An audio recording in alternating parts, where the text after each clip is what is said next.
What up, everybody? This is Rob Brandt. And this is Rick Brandt, and we are the Brothers Brandt. Welcome back. Episode 132 of the Brothers Brandt podcast. This is the 2023 sports preview episode. Rob, we love doing this episode because just cut me right off there. I was just about to say that, but I could have handled those words, but go on. You could say it. Listen, when you started off by describing this episode as episode 120 something, I figured I needed to step in and carry the ball. Might have been the cocktail, might have not been the cocktail. Might have had too much eggnog this past Christmas, Rob. I know you were having a good old time with the kiddo. Having a fantastic time. He was looking merry with Saint Nick. He was hilarious. He had a great time. He has a ball pit now. A ton of other toys down here. And I have my man cave, and then Jamie's got his baby cave. That's fantastic, Rob. Let us be the last to wish all of our listeners a Merry Christmas and Happy Festivus. Exactly. Happy Festivus to all. And now it's time to slide on into the new year, 2023. Rob, in our previous podcast, episode 131, we documented all of the amazing sporting events of 2022. In this episode, we're going to talk about what to look forward to in 2023. Yeah. This is a good one. Covering all sports. Rick, it's just you and I get so excited looking at the schedules. I think you would agree with me on this. It's like the anticipation for these games and like just knowing what the slate is ahead with all of our sports road trips. Like we would go on our road trip in September. We would see a combination of NFL, college football, baseball, because it's the best time. But you would have it planned out in April when the football schedule comes out, when everything comes out. And I just know you love a good schedule. Rob, I'm already scheduling. I got my schedule ready for 2023. I'm putting in all the big games, all the big golf tournaments, things to look out for.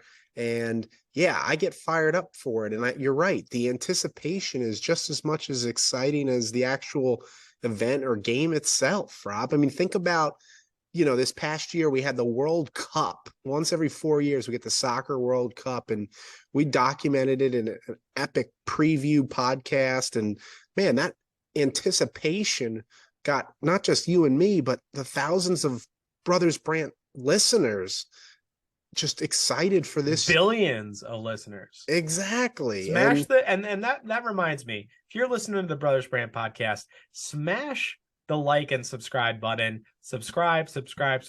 Leave a 5-star review. Even if you think we're 1 star, leave a 5-star. I'll appreciate that. Ricky appreciates that. We all appreciate that. Who doesn't do that for a family?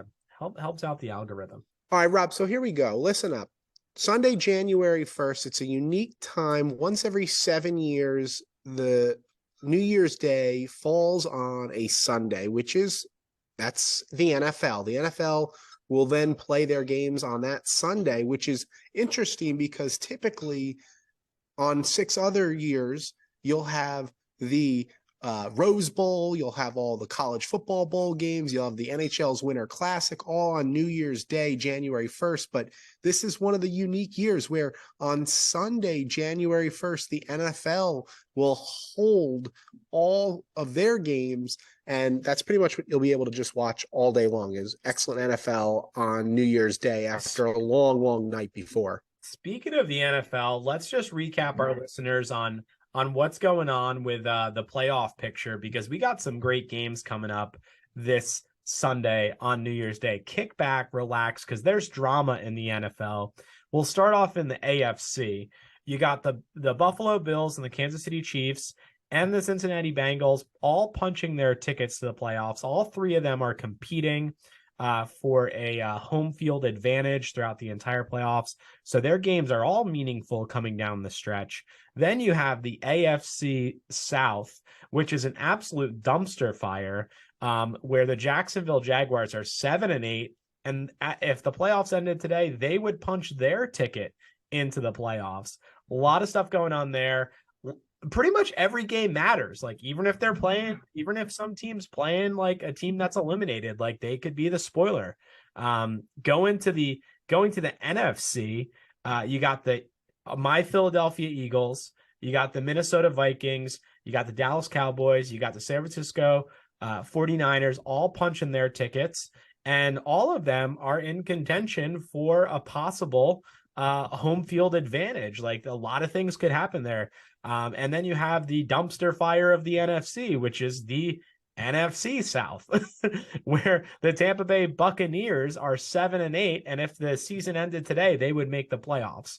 A lot of teams in the hunt. Every game matters this Sunday. A lot's going to unfold on Sunday, and I'm super excited to kick back after partying all night. Rob, that's week 17. And then the following week, because 2 years ago, the NFL now has decided they'll play 17 regular season games, giving us 18 weeks of NFL Sunday football. So the following weekend will be the season finale, final weekend. I love it. You got all the games taking place, and then they flex a really important, sometimes pivotal game into that Sunday night window that'll decide either playoffs if you get in or don't get in, or if who's got the first round bye, all that good stuff. So yeah, the next couple of weeks in the NFL, I mean, it's rearing up here. You got a lot of teams still in contention, and all 8 teams in the South divisions, both divisions in each conference, are under 500. So really cool stuff happening. Wild. Rob, the following day, stay on your couch. It's Monday, January 2nd. Almost all businesses are observing the New Year's holiday. Monday, January 2nd, you'll have off. You'll be able to watch the NHL's Winter Classic at Fenway Park, home of the Boston Red Sox. The Boston Bruins and Pittsburgh Penguins will tangle on the ice. Tangle on the ice. I like that. Fenway's been a busy stadium over the past couple of days, holding the Fenway Bowl. And with Cincinnati and Louisville. So they go baseball stadium to football stadium to hockey arena. Who knows what's next? And how many Winter Classics have you been to, Rick? I think 3 or 4.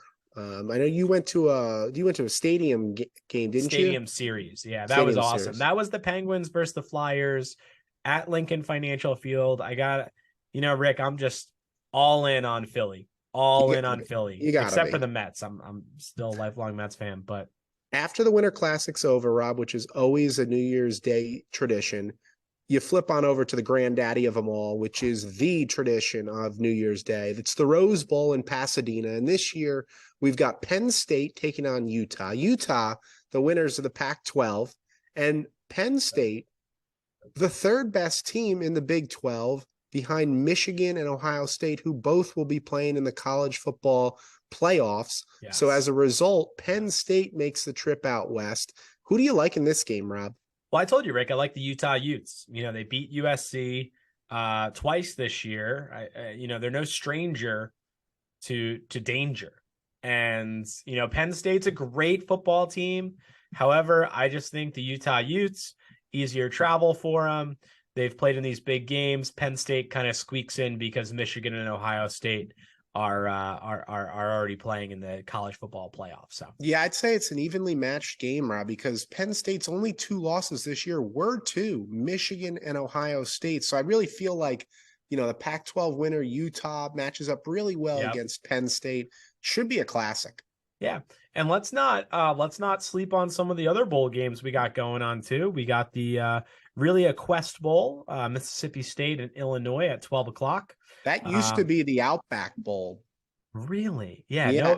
No bloomin' onion. No bloomin' onion for the Fighting Illini or the Bulldogs. That sponsorship came to an end last year, and as a result, we now have this bowl name, and we'll have to get used to that on New Year's Day. I don't even know what the hell that is, but we will find out. It's an insurance company or something. That's a safe bet. Insurance company, if you don't know what the name of it is.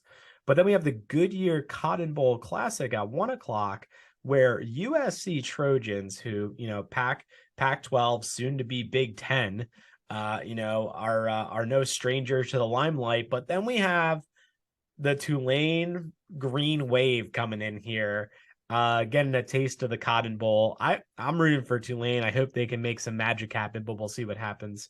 Who do you have in that game, Rick? Definitely biggest game in Tulane's college history. So they are going to get smoked, no doubt about it. USC, fight on. Fight on. And then at 1 o'clock as well, you have the Cheez-It Citrus Bowl LSU taking on the Boilermakers. Who do you got in this one, Rick? I don't want to get into fun little like nuances and facts here, but I had a little bit of time. I got with the research department here. LSU is heading to Orlando to play in the Camping World Citrus Bowl, as you just alluded to, on Monday, January 2nd.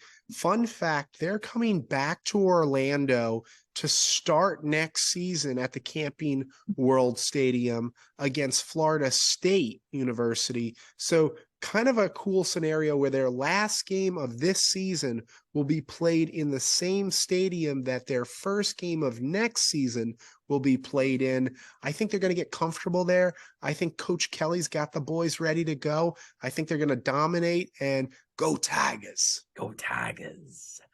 You know, Rick, I love that. I couldn't agree with you more. Go Tigers on that. Cheez-It Citrus Bowl. Let's do it. Let's punch the ticket for the Tigers. Hopefully they get a good ranking next year and they can capitalize on some wins and get into the college football playoff. And then we have the granddaddy of them all at 5:00. It's going to be a great day, Rob. And then a week from then, so Monday, January 9th, will be the College Football National Championship game in Los Angeles, home of SoFi Stadium's Los Angeles Chargers and Los Angeles Rams, where the Super Bowl was played last year. This year, you'll see the black end zones. You'll see two names in either of them, Rob. I think if I recall correctly, you had, who was it? Michigan and Georgia? And Georgia, and I went with Michigan, yeah. Okay, and I had Michigan and Georgia. However, I take Georgia to repeat and stay undefeated back-to-back years. That is going to be a great game. Yes, sir. Yes, it will be. Now we have the NFL playoffs, which, as I mentioned before, a lot of things could happen. Pay attention to this Sunday and Thursday. Pay attention to Thursday. Last year, Rob, the NFL playoffs gave us a lot of wonderful games. They gave us a lot of wonderful games last year in the playoffs. I think of that Kansas City Chiefs, Buffalo Bills game. Oh, my goodness. Yeah. Cincinnati going on the road to Tennessee and Kansas City. Yeah, a lot of good stuff could happen. I think it's going to be another memorable playoff year. It's great having 7 teams from both conferences in, with only the first number 1 team getting that bye week 1. And then having to just play out the rest of the way. Yeah, it's going to be quite an epic NFL playoffs. And then we have the Super Bowl. So Sunday, February 12th, you're going to have Super Bowl 57 in Phoenix, Arizona. Rick, you and I have done episodes on episodes on episodes of Phoenix and Scottsdale and Tempe and that whole area. I mean, Glendale, Arizona. I mean, we did a Super Bowl episode. I mean, I got chills just thinking about it. It's just one of the best cities in the country to host a Super Bowl. And the reason being is not only do you have the Super Bowl going on, which is amazing, but you also have the Waste Management Phoenix Open going on as well the entire week. Celebrities there, famous people are there. You and I were there. Rob, here's what I'll say. The NFL, when they were celebrating just a few years ago, the 100th year of the NFL, and there were these documentaries made, and they ranked all the Super Bowls of all time. They ranked the Super Bowls in order of excitement, and the top 2 Super Bowls that were ranked were David Tyree's catch was number 1, and Malcolm Butler's interception, which we were at, was Super Bowl number 2. Okay, so those 2 Super Bowls, both of which have taken place in Glendale, Arizona. They're going back there the first time since you and I were there.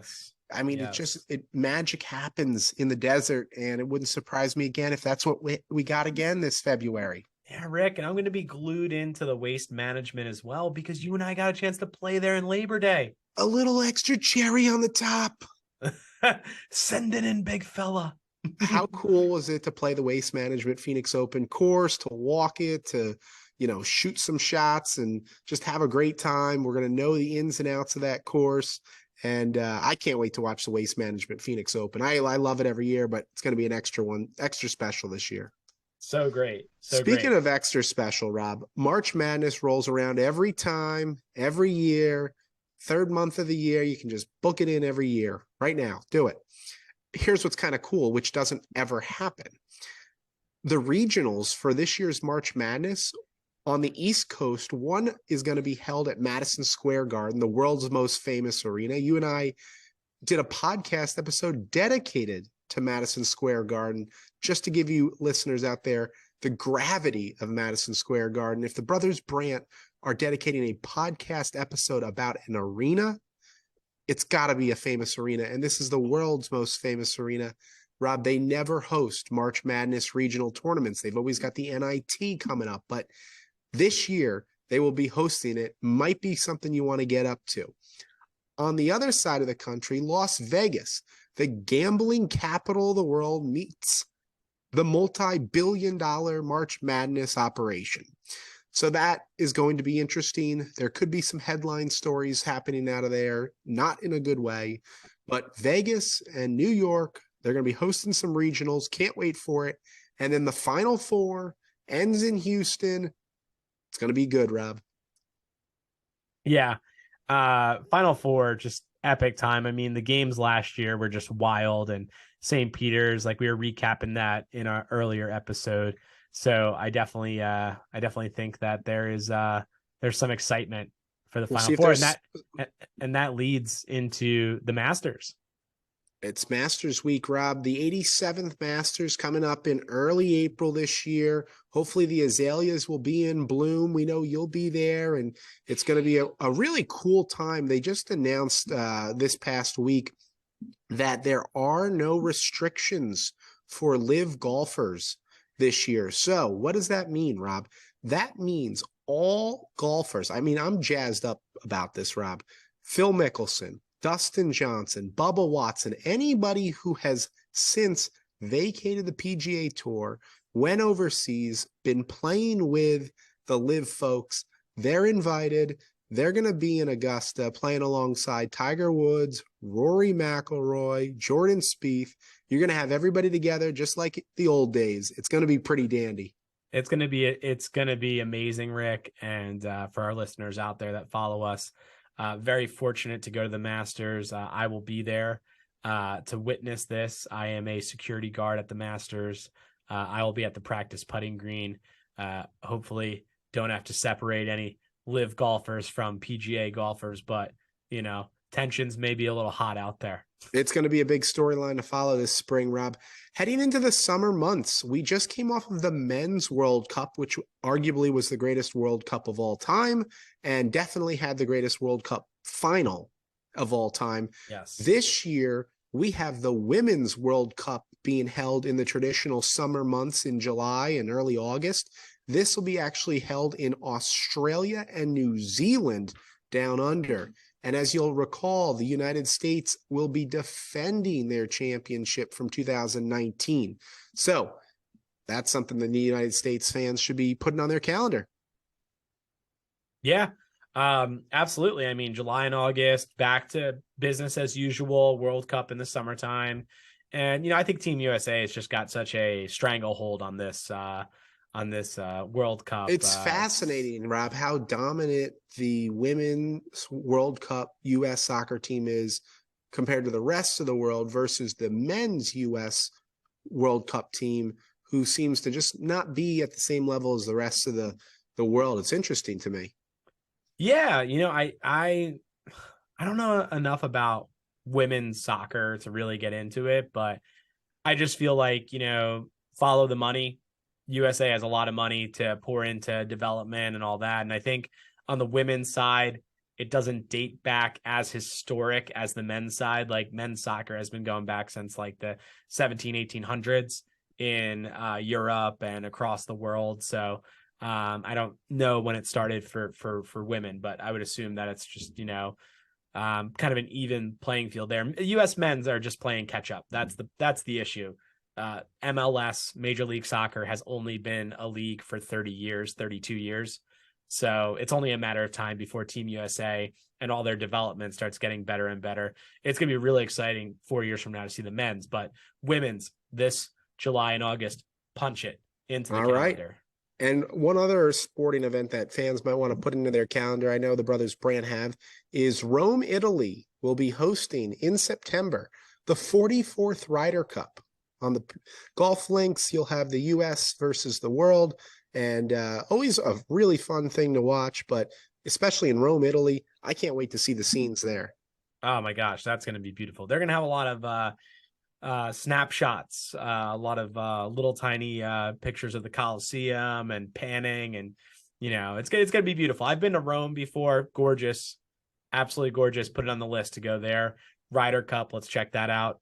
Oh yeah, And oh then yeah. we're gonna have the MLB season rolling around in April, and the World Baseball Classic. Yeah, so That's always this something year, exciting to watch. yeah, this year, Rob, not only is it the Major League Baseball season, but after it concludes, after we have the World Series crowned, there'll be the World Baseball Classic in a few cities here in the United Mm-hmm. States. Mm-hmm. That'll be fun to watch the teams competing for their nations. And then the actual season itself had so many storylines last year. You think about Bryce Harper, you think about some of the big offseason acquisitions and Oh my gosh. big players getting traded and locked up. I mean, as a Mets fan, I mean, Cohen, baby, Stevie Cohen, Uncle Stevie, just spending all day, every day. Scherzer, Verlander, Correa, swooped him up from the Giants. 12-year deal, like 300 million. It's gonna be fun, and the Phillies right here in my backyard picking up Trey Turner for 12 years. That's him and Bryce Harper just gonna be boys for the next decade.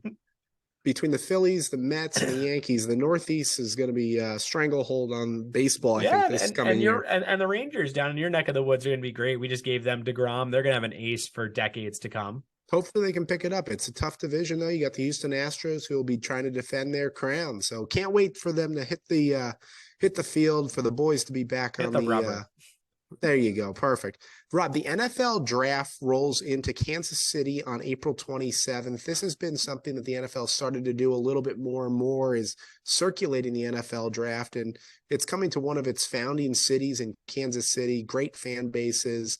Always exciting to see where teams try to get better, and who are the big college players that get picked up in the first round, and Mr. Irrelevant. And I always enjoy the draft. I think it's a big part of NFL teams becoming better than what they were the years prior. My Jets haven't figured out the draft situation in about 20 years, but Whoa. I think that was a Freudian slip. You're rocking a Cowboys hat. You were talking a lot of smack to me when the Cowboys barely beat our backup quarterback Philadelphia Eagles with Gardner Minshew. But you had a Freudian slip there. You said my Jets haven't figured out the draft, but I think they did this past year. I mean, they picked up Sauce Gardner, who's an absolute beast, like surefire one of the best corners in the league.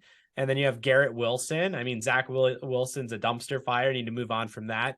But besides for that, I think everything's working out pretty well over this draft class. And then Mr. Irrelevant, I mean, no better way to drop that than Brock Purdy, Mr. Irrelevant, coming in for the 49ers, third string quarterback. Looks like he's going to be, their captain right behind the helm for the playoffs, and could make a Super Bowl run.